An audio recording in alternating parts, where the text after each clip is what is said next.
Oremos. Senhor nosso Deus e Pai querido, muito obrigado pela graça do Senhor em nossas vidas. Pedimos perdão por todos os nossos pecados. Te agradecemos, ó Pai, pelo privilégio que o Senhor nos deu de poder te louvar. E pedimos agora pela meditação na Tua Santa Palavra, que possa dar entendimento a cada um e também, ó Pai, obediência. Possamos cumprir a Tua Palavra para a Tua glória. Nós oramos agradecidos em nome do Teu Filho amado, nosso Senhor e Salvador, Jesus Cristo. Amém. Irmãos, nós vamos hoje estudar a lição de número 6 da apostila que estamos estudando, Testemunhando o Evangelho da Graça de Deus, de autoria do pastor José Vieira. Nós vamos para a lição número 6, que é uma pergunta, né? A salvação é por boas obras? Os irmãos já sabem a resposta, né? Mas nós precisamos estar relembrando os versículos que falam sobre isso. Para quê? Para que nós possamos ter a fonte bíblica, a base bíblica, para argumentar com as pessoas que tiverem dúvida. Não é para debatermos nem para discutirmos. Nós sabemos que não aprendemos as coisas na igreja para isso, para estar discutindo, batendo boca com as pessoas, mas para ensinar aquelas pessoas que querem aprender. A pessoa que não quer aprender da Bíblia, irmãos, nós não podemos forçar, não podemos obrigar a pessoa a aprender. O próprio Senhor Jesus Cristo não obrigou ninguém a seguir a Ele. E nós, como igreja bíblica, nós seguimos a Bíblia, o que a Bíblia nos ensina. Se o nosso Senhor Jesus não obrigou ninguém a seguir a Ele, nós também não vamos obrigar. O que é que nós fazemos? Nós ensinamos a Bíblia para quem quer aprender da palavra de Deus. Não forçamos ninguém aqui. Então, nós precisamos ter base bíblica para quando alguma pessoa tiver dúvida e quiser aprender a respeito da salvação, nós termos base bíblica para isso. E aí os irmãos podem ir anotando os versículos, né? Quem tem a apostilha acompanha, né? Pela apostilha.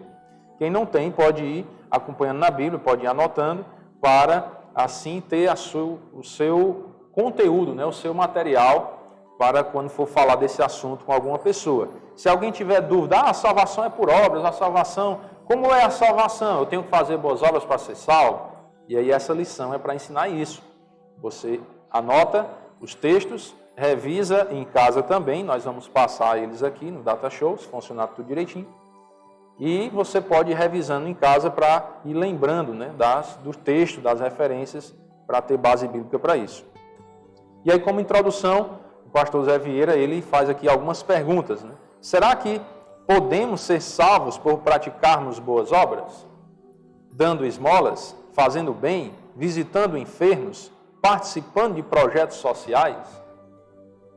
Eu achei bem interessante essas perguntas, porque são coisas que as pessoas praticam, achando que vão ser recompensados com a salvação por praticar essas coisas. E nós vamos aprender hoje à noite como é que funciona. Será que há um lugarzinho no céu para quem age de forma correta e honesta em relação ao próximo? Será que o nosso lugar no céu está reservado porque nós fazemos coisas boas nesse mundo? E aí há muita confusão por conta desse assunto, né? As pessoas confundem muito isso, e principalmente as pessoas que vivem naquela teologia do achismo. Eu acho que é assim, eu acho que deveria ser dessa forma. Algumas pessoas não têm a base bíblica para dizer, a Bíblia diz isso. Aí fica no achismo. Eu acho que é assim, eu acho que deveria ser dessa forma. E nós seguimos a Bíblia. E temos que ter base bíblica para defender a nossa fé. Então vamos observar o que a Bíblia nos fala a respeito disso. Se realmente é possível o ser humano ser salvo por boas obras, por praticar boas obras. Olha o que é que diz Isaías 64:6. Mas todos nós somos como o imundo, e todas as nossas justiças como o trapo da imundícia. Todos nós murchamos como a folha, e as nossas iniquidades como um vento nos arrebatam. Preste atenção. Quem escreveu o livro de Isaías? Estão com medo, né? Eu mordo não, viu? Isaías escreveu. Inspirado por Deus, ele escreveu o livro de Isaías, né? Aí eu pergunto, o livro de Isaías foi escrito para que povo? O povo de Israel, o povo judeu, né? Então, Isaías escreveu para o povo judeu, para que o povo de Israel recebesse a profecia de Deus, a mensagem de Deus, e assim eles pudessem saber o que Deus queria falar para eles. Preste atenção, o povo de Israel já era um povo monoteísta, acreditava em um único Deus, e dizia seguir as Escrituras, seguir os caminhos de Deus. Olha o que é que Deus manda dizer para o povo judeu. Mas todos nós, o povo judeu, é o quê? É como um imundo. E todas as nossas justiças como o trapo da imundícia. Isso nós aplicamos hoje a toda a humanidade. Não somente o povo judeu é assim. Todo ser humano é assim. Todo ser humano, diante de Deus, é como um imundo. É como algo que deve ser jogado fora. Alguma coisa imunda na sua casa, que está contaminada, você guarda? Você leva para o lugar que você mais gosta na sua casa? Não, você joga fora, não é? Tem algo imundo dentro da sua casa, o que é que você faz? Joga fora. Diante de Deus, nós somos assim, irmãos. Nós servimos para quê? Para ser jogados fora, porque nós somos como o imundo, algo imundo que não pode ser guardado no céu. E olha que ele ainda acrescenta, ó, e todas as nossas justiças, como trapo da imundícia. As nossas justiças são as nossas boas obras. As nossas boas obras, que nós achamos que pode nos salvar, são como trapo da imundícia. Aí você imagina que tem algo imundo na sua casa e você vai limpar. Então você pega um pano para limpar e tenta limpar. Como é que ficou aquele pano? Imundo, sujo, não foi não? É um trapo da imundícia. Aquele pano pode ser limpo como for, mais alvo e mais branco, mais puro. Quando você vai limpar a imundícia, ela virou um trapo da imundícia, está sujo, está contaminado. Então, por que que as nossas obras não podem nos salvar? Nós somos pecadores, somos como um imundo, e as nossas justiças são trapos da imundícia. A nossa justiça, as nossas obras, elas estão contaminadas com o pecado que habita em nós. Por isso que as nossas obras não podem nos salvar. Só esse versículo já seria suficiente para nos ensinar sobre esse assunto. Mas não para por aí. Tem muitos outros versículos que falam sobre isso.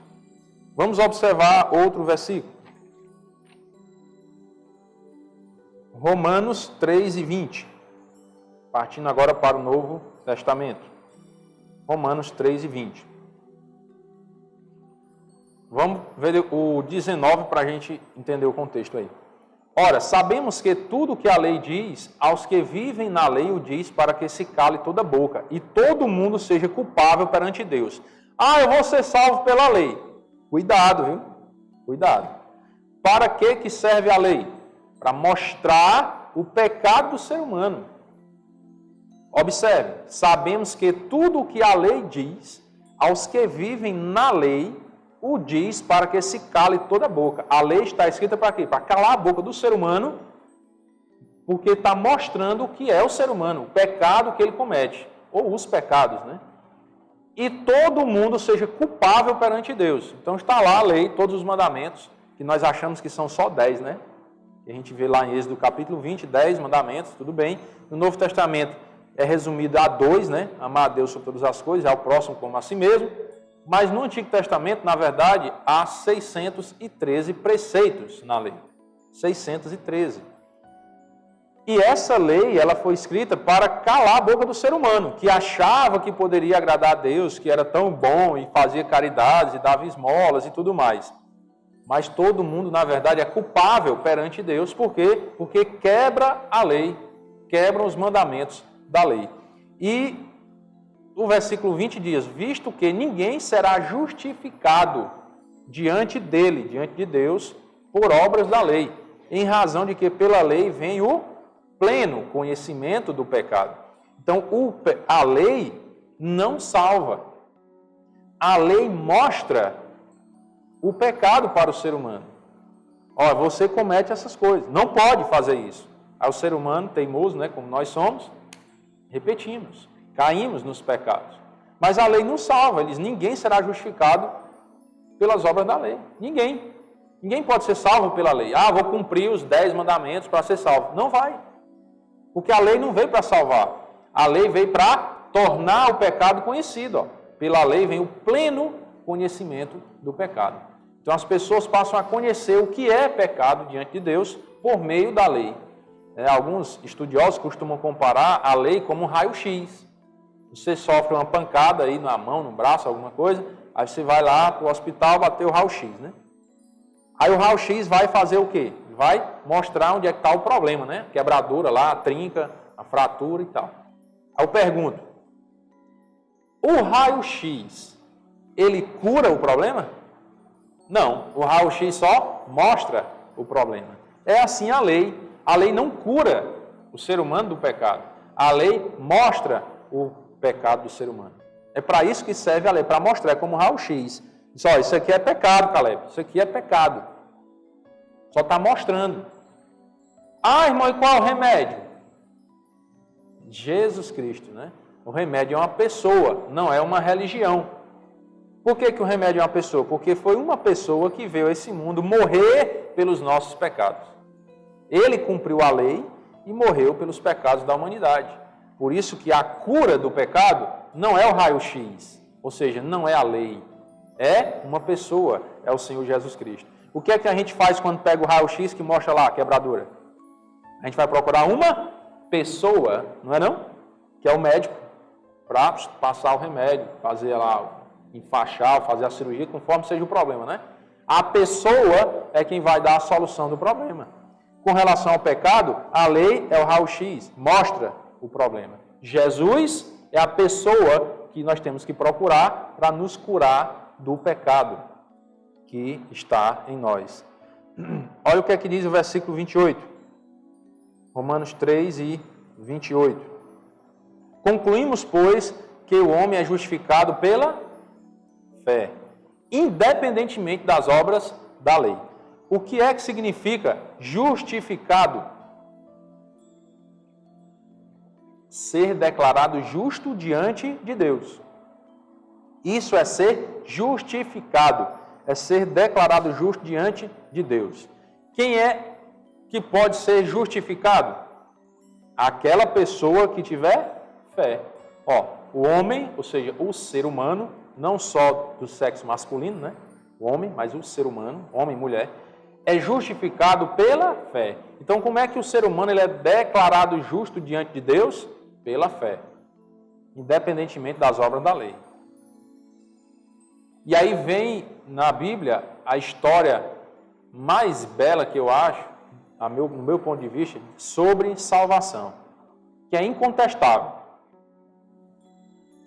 Tem muitas e muitas pessoas ensinando por aí que precisam de vários adereços para a salvação, né? Ah, precisa guardar um dia da semana, precisa fazer isso, precisa fazer esmola, precisa fazer trabalho social, né? E precisa fazer aquilo outro, e não sei o que, tal, e essa roupa e aquela, maquiagem, não usa, corta cabelo, não corta, né? Um monte de coisa. Como se essas coisas salvassem. Lembre-se da história do ladrão na cruz. O que foi que aquele homem fez para ser salvo? Ele creu, ele teve fé. Simples assim. Ele não foi, peraí, Senhor, deixa eu descer da cruz, né? Aí eu vou agora ser religioso, eu vou guardar um dia da semana, eu vou fazer bondade no mundo, fazer caridade. Não, ele era um malfeitor. A Bíblia fala isso, ele era um malfeitor. E aí no último suspiro lá, ele se arrependeu do que tinha feito e pediu a salvação ao Senhor Jesus Cristo. Lembra-te de mim quando vieres no teu reino. E Jesus disse, hoje estarás comigo no paraíso. Então é o maior exemplo de salvação que eu vejo na Bíblia. E aí cai por terra toda aquela ideia de que tenho que fazer isso, tenho que fazer aquilo outro, e não sei o que mais lá para ser salvo. Não, irmãos, tem que ter fé. Você tem que confiar. O que é fé? É confiança. É confiar que só Jesus pode salvar. Eu não confio em mim mais para a salvação. Eu confio agora em Cristo para me salvar. Essa é a fé que Deus quer que nós tenhamos. Não é eu acreditar, eu vou fazer isso, que Deus vai me recompensar com a salvação. Não. É eu confiar, eu não sirvo para nada, eu não presto para nada, sou um pecador miserável, perdido, mas Jesus é o Salvador. E eu confio nele para me salvar. Nós que já cremos em Cristo, Nós sabemos disso, que nós não podemos ser salvos. Nós não podemos fazer por onde alcançar a salvação. Pelo contrário, nós sabemos que estamos perdidos. E desesperados, porque reconhecemos essa perdição em nossas vidas, entregamos nossas vidas a Cristo. Porque Ele sim pode salvar, mas nós não podemos nos salvar e nem salvar ninguém. Só Jesus é quem pode fazer toda a obra. Observe Gálatas 2:16. Sabendo, contudo, que o homem não é justificado por obras da lei, e sim mediante a fé em Cristo Jesus. A Bíblia deixa bem claro, o ser humano ele não é declarado justo diante de Deus pela lei. Ele é declarado justo diante de Deus mediante a fé numa pessoa. Quem é essa pessoa? Jesus Cristo. Ah, irmão, eu pensei que tinha que pedir a Maria, porque Maria é a mãe de Deus, né? É assim que a gente aprende às vezes quando é criança, não sei se todos aprenderam assim, né? Mas às vezes quando a gente é criança, aprende, não, eu tenho que pedir a Maria, que a Maria é mãe de Deus, Deus vai atender o pedido da mãe dele. Aí ela vai interceder por nós. Não, tem que pedir a José, porque José é o pai de Jesus e tal. Não, tem que pedir a Pedro, que é o apóstolo, é o papa da igreja, né? E por aí vem várias e várias histórias que a gente escuta quando é criança. É assim que a Bíblia diz?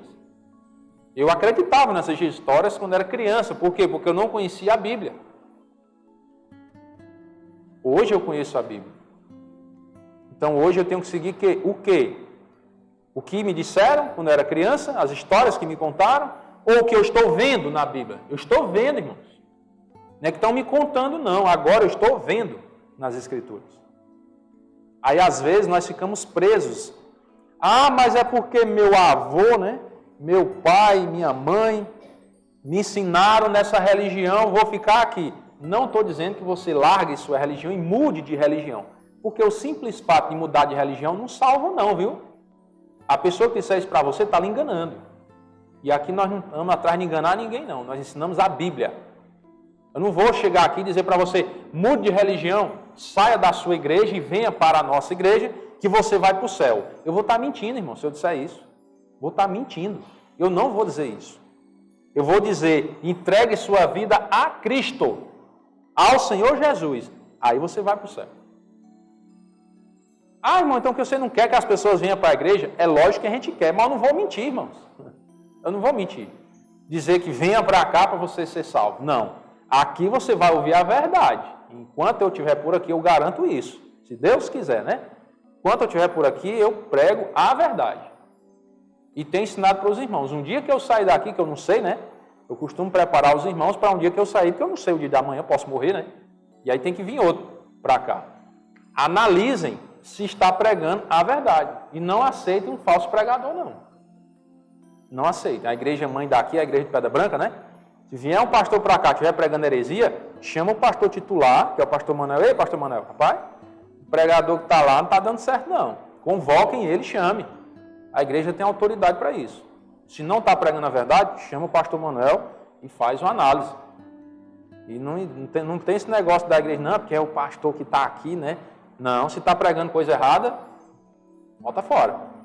Vamos pregar a verdade. Então, enquanto eu estiver aqui, eu vou pregar a verdade. Não vou enganar as pessoas, incitando você a simplesmente mudar de religião. Eu vou incitar você a entregar a sua vida a Cristo, porque esse é o remédio. Se você quiser vir e ficar congregando com a gente, lógico que nós vamos nos receber de braços abertos, ficar muito alegres com isso. Mas se você quer ir para outra igreja e congregar em outra igreja, eu não posso lhe obrigar a ficar aqui, não. Se você for para outra igreja, você vai para o inferno. Se eu disser isso, eu estou mentindo também, irmãos.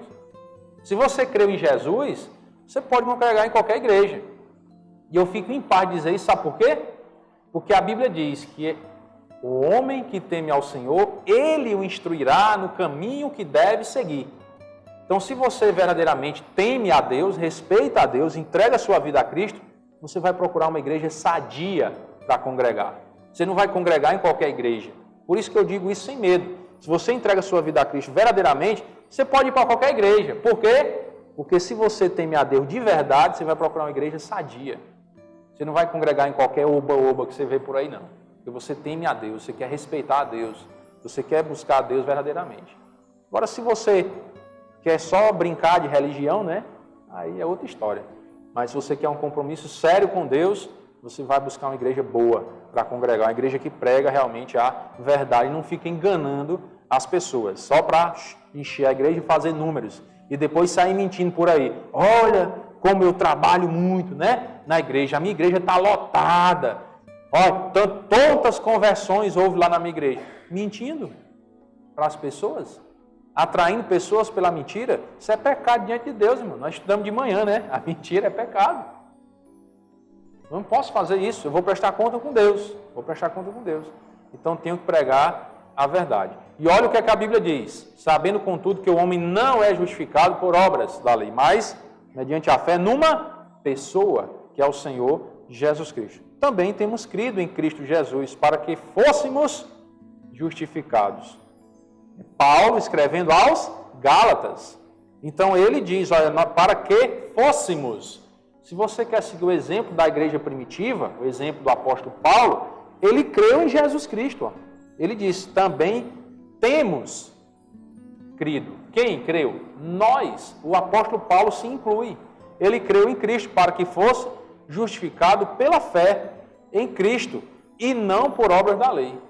Pois por obras da lei ninguém será justificado. O apóstolo Paulo que disse isso. Ele mesmo precisou crer no Senhor Jesus para alcançar a salvação. Se queremos seguir o exemplo da igreja, temos que seguir o exemplo do apóstolo Paulo. Gálatas 3 e 10. Todos quantos, pois, são das obras da lei, estão debaixo de quê?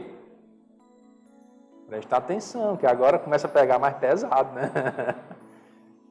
A pessoa pensa assim às vezes, né? Ah, Deus é amor, amor. Ele é amor, sim, com certeza. É o maior amor demonstrado no mundo, foi o de Deus por nós. Ele enviou o seu Filho ao mundo, né? Mas ele é justiça. Ele é justiça. Não podemos esquecer disso. Então, se a pessoa quiser ser salva pela lei, está, na verdade, debaixo de maldição. E olha, irmãos, a ingenuidade, às vezes, não estou julgando ninguém aqui, porque às vezes a pessoa passa esse ensinamento de geração em geração por ingenuidade, por falta de conhecimento. E aí aprendeu dos pais, não buscou o conhecimento bíblico, passa para os filhos de maneira errada. E aí diz, não, meu filho, você tem que fazer por onde para ser salvo. Meu avô já contava essa história, né? Já ouviram isso? Meu avô dizia muito isso. Meu filho, seja direito, né, honesto e tal, faça por onde para alcançar a salvação. Esse ensino está certo? Tá não, porque quem quer ser salvo pelas obras da lei está debaixo de maldição, irmãos. Por quê? Está escrito, ó, tá aí, ó.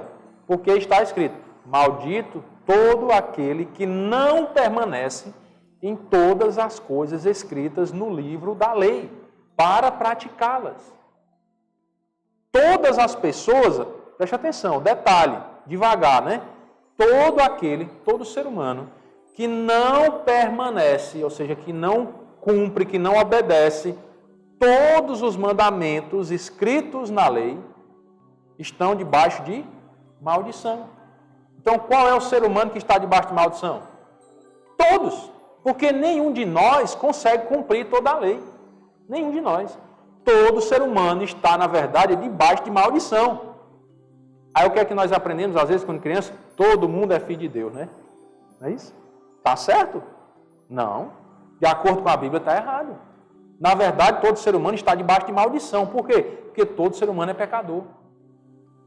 Nós não conseguimos cumprir a lei. Quem não cumpre toda a lei está debaixo de maldição.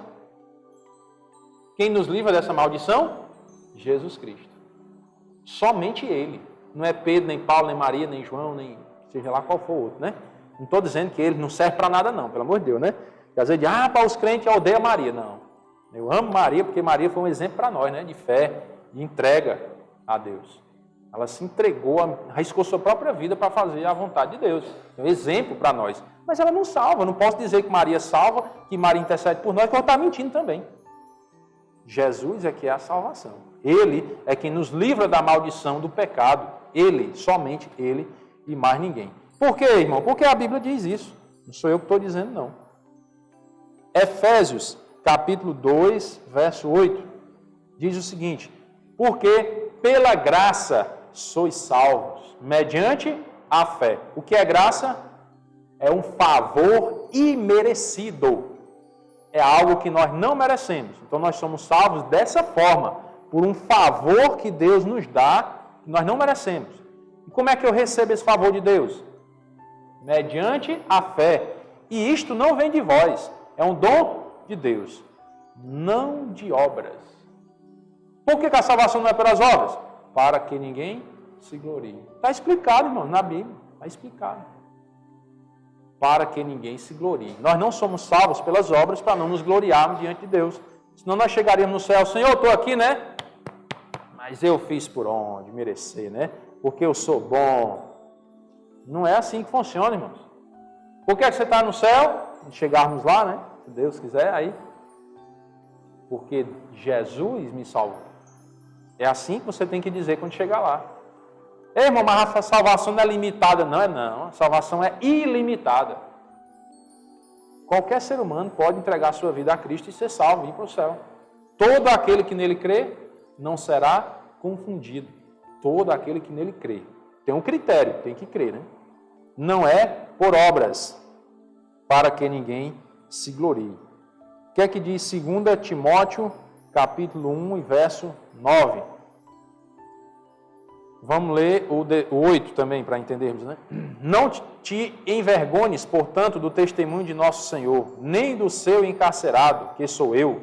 Pelo contrário, participa comigo dos sofrimentos a favor do Evangelho, segundo o poder de Deus, Deus que nos salvou.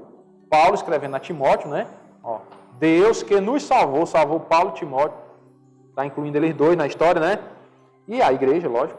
E nos chamou com santa vocação, não segundo as nossas obras. Não foi segundo as nossas obras, mas segundo a sua própria determinação e graça, que nos foi dada em Cristo Jesus, antes dos tempos eternos. Então, não foi conforme as nossas obras, mas segundo a graça de Deus. A salvação que Paulo recebeu, que Timóteo recebeu, que a igreja primitiva recebeu, essa mesma salvação que é ofertada hoje, não é segundo as nossas obras. É conforme a graça de Cristo. Vamos observar outro texto agora em Tito. Tito capítulo 3, verso 4. Eu vou ler desde o versículo 1, que é bom para a gente entender o que é que ele vem falando, né? Lembra-lhes que se sujeitem aos que governam, às autoridades, sejam obedientes, estejam prontos para toda boa obra. Não difamem a ninguém, nem sejam altercadores, mas cordatos, dando prova de toda cortesia para com todos os homens. Pois nós também, outrora, igreja, outrora, no outro tempo, antes de crer em Cristo, éramos o quê? Nécios, desobedientes, desgarrados, escravos de toda sorte de paixões e prazeres, vivendo em malícia e inveja, odiosos e odiando uns aos outros. Por isso nós não podemos difamar ninguém, ó. Não difame a ninguém, porque nós também tínhamos um passado sujo, nos deleitando no pecado, fazendo coisas que não agradavam a Deus. Ainda hoje nós fazemos, né? Infelizmente, não dizemos isso com orgulho, mas para ser realistas e verdadeiros. O crente, irmãos, ele não é crente porque não peca. Ele é crente porque ele creu em Cristo, para a salvação dele. Mas ele é um pecador, ele está nesse mundo, na velha natureza. Infelizmente, nós vacilamos aqui e acolá e pecamos diante de Deus. Qual a diferença do crente para o incrédulo? O incrédulo peca e é normal, todo mundo faz e vou continuar fazendo. O crente não, ele se arrepende. Porque ele reconhece que existe um Senhor na vida dele, que é Deus, e ele tem que prestar conta. Então ele não pode viver no pecado, ele tem que se arrepender e confessar o pecado e clamar ao Senhor para não praticar mais. Essa é a diferença da vida, né? Da vida do crente no mundo. Versículo 4. Nós éramos assim, né? Passado sujo. Quando, porém, se manifestou a benignidade de Deus, nosso Salvador, e o seu amor para com todos, não por obra de justiça praticada por nós, mas segundo a sua misericórdia. Ele nos salvou, mediante o lavar regenerador e renovador do Espírito Santo. Não foi, irmão, segundo as nossas obras de justiça. Não foi segundo as nossas obras que fomos salvos, mas segundo a sua misericórdia. E quando dizemos as nossas obras de justiça que fomos salvos, não foi por ela que fomos salvos, não estamos nos colocando aqui como melhor do que os outros. Pelo contrário, reconhecemos a nossa miserabilidade, no pecado. Por isso que confiamos em Cristo e na misericórdia dele. Não confiamos na nossa justiça. Nós não confiamos nas nossas obras, porque sabemos que somos falhos e pecadores e cometemos coisas horríveis. Mas Deus, pela sua misericórdia, ele nos salva, mediante o lavar regenerador e renovador do Espírito Santo, que ele derramou sobre nós ricamente. Por meio de quê? Não, por meio de Jesus Cristo, nosso Salvador. A misericórdia de Deus, essa graça de Deus para a salvação, não é derramada sobre o ser humano por meio das obras. É derramada sobre o ser humano ricamente por meio de Jesus Cristo. Por meio de Jesus é que o ser humano tem acesso à salvação. Pelas obras, não. Mas por Jesus, sim. Olha o que é que nos diz Tiago, capítulo 2, verso 10. Pois qualquer que guarda toda a lei, mas tropeça em um só ponto, se torna culpado de todos. Por que o ser humano ele não pode ser salvo pela lei? Lembra que nós lemos que aquele que vive pela lei, ele está debaixo de maldição. Está debaixo de maldição. E aí, se eu tentar viver pela lei, eu vou conseguir cumprir todos os mandamentos? Não vou conseguir. Se eu quebrar um, eu quebro todos. Porque os mandamentos, eles costumam comparar uma corrente, né? Se eu quebrar um elo da corrente, a corrente vai servir para quê ainda? Quebrou a corrente. Se eu quebrar um elo, quebrei a corrente. É assim a lei. Se eu quebrar um mandamento, quebrei toda a lei. E aí eu estou debaixo de maldição. Quem pode me livrar da maldição? Só Jesus. Mas ninguém pode. Vamos observar um outro texto em Mateus, capítulo 19, verso 25. Diz o seguinte: ouvindo isto, os discípulos ficaram grandemente maravilhados e disseram: sendo assim, quem pode ser salvo?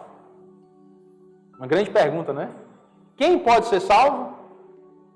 Ah, aquela pessoa que é boa, né? Que dá esmolas, que ajuda os pobres, que faz trabalho social, que visita os hospitais, os presídios e tal, né? É esse que pode ser salvo?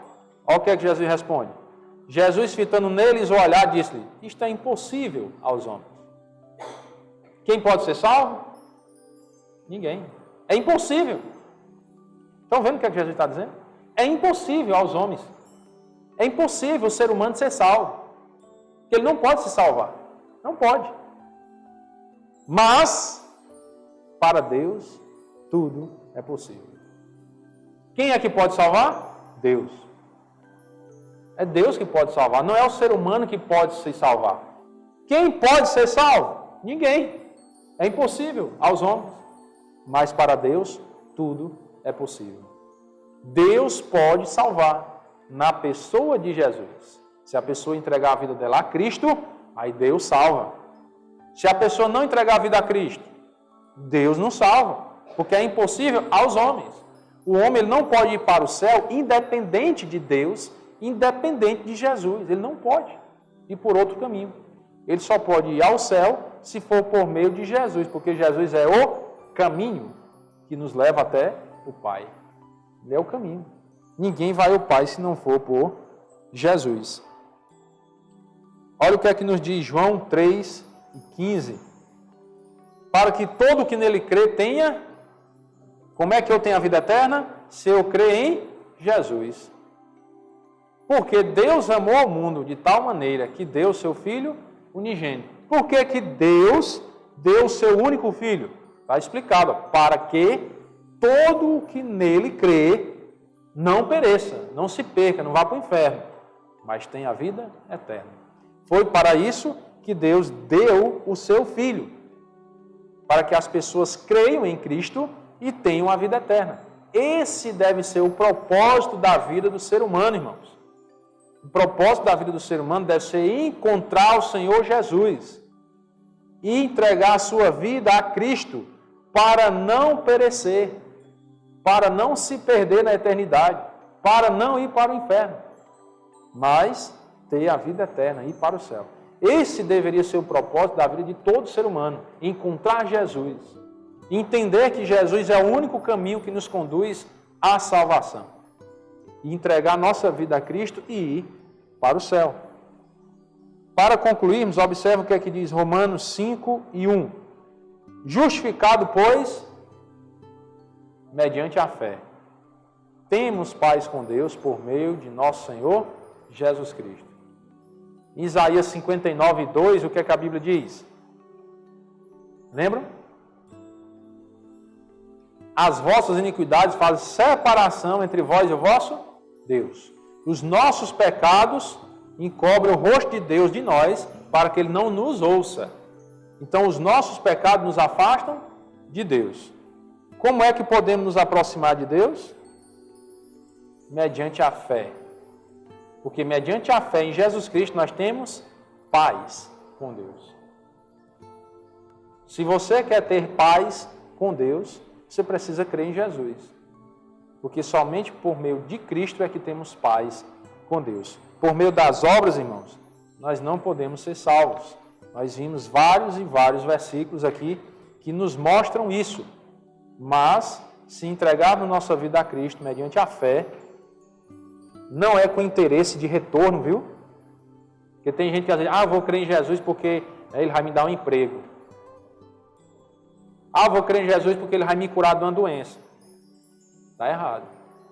Eu vou crer em Jesus porque Ele é o único caminho para a salvação. E tenho que fazer isso por gratidão ao que Deus fez por nós. Por isso que nós temos que fazer isso. Por gratidão ao que Deus fez por nós. Foi enviar o seu Filho ao mundo para morrer e nos dar a salvação. Então, em gratidão a Deus, entrego minha vida a Ti, Senhor. E o que é que Deus vai nos dar ainda em troca? Ele já deu, foi a salvação. Não esperar mais nada, não.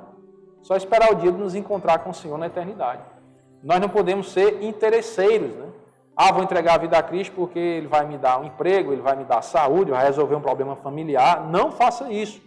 Se essa é a sua intenção de entregar a vida a Cristo, está errado. Você tem que entregar a vida a Cristo entendendo que Ele é o único caminho para a salvação. Ser grato a Deus pelo sacrifício que Deus fez por nós. Entrego a vida a Ti, Senhor. Pronto. Já fez tudo. Deus não está nos devendo nada. Ele não está devendo nada ao ser humano. Ele já pagou a nossa conta. Nós é que estamos devendo a nossa vida a Ele. Nós é que estamos em dívida com Deus. Que Deus nos abençoe, irmãos, e nos dê sabedoria cada dia para viver pela fé e ensinar essa fé a outras pessoas, com base bíblica e também com a nossa vida, com o nosso testemunho. Amém? Vamos orar. Senhor nosso Deus e Pai amado, muito obrigado pela bondade do Senhor em nossas vidas. Somos gratos a Ti, ó Pai, pela salvação oferecida por meio de Cristo. Sabemos que não merecemos, ó Pai, tanta graça e tanta misericórdia, mas o Senhor nos concede pela Tua bondade. Pedimos, ó Pai, que cada um aqui nessa noite, os que não entendiam ainda, tenham entendido e compreendido, ó Pai, que Jesus é o único caminho para a salvação. E que se eles querem habitar na eternidade com o Senhor, ter paz contigo, ó Pai, eles precisam entregar a vida a Cristo, porque Jesus é o único caminho para a eternidade. Pedimos as bênçãos do Senhor, ó Pai, para o retorno aos lares de cada um e que possamos ter uma semana de vitória sobre o mal e sobre o pecado. Entregamos nossas vidas em Tuas mãos e oramos em nome do Teu Filho amado, nosso Senhor e Salvador, Jesus Cristo. Amém. Boa noite a todos e Deus abençoe.